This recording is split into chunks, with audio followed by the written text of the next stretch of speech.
Life after kidney transplantation it is A fresh start.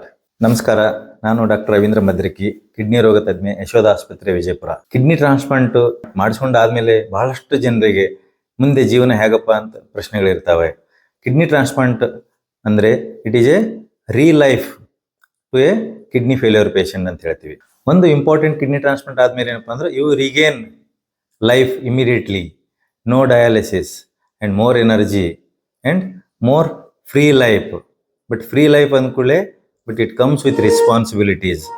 ಏನು responsibilities ಅಪ್ಪ ಅಂತಂದರೆ ಬಹಳ ಇಂಪಾರ್ಟೆಂಟ್ ಆಗಿ ಏನದಂದರೆ, ಎಸ್ಪೆಷಲಿ ನಾವು 3 ಪೀರಿಯಡ್ ಮಾಡ್ತೀವಿ ಕಿಡ್ನಿ ಟ್ರಾನ್ಸ್ಪ್ಲಾಂಟ್ ಆದಮೇಲೆ. ಒಂದು ಇಮಿಡಿಯೇಟ್ ಕಿಡ್ನಿ ಪೋಸ್ಟ್ ಟ್ರಾನ್ಸ್ಪ್ಲಾಂಟ್, ಒಂದು ಫಸ್ಟ್ 1 year, ದೆನ್ ಲೈಫ್.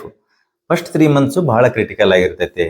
ಅಂದರೆ ಫಾಲೋ ಅಪ್ ಭಾಳ ಇಂಪಾರ್ಟೆಂಟು. ಇಮ್ಯುನೋಸಪ್ರೆಸಿವ್ ಮೆಡಿಕೇಶನ್ಸ್ ಅಂತೀವಿ, ಅದು ಕರೆಕ್ಟಾಗಿ ಡಾಕ್ಟರ್ ಅಡ್ವೈಸ್ ಪ್ರಕಾರ ತಗೋಬೇಕು.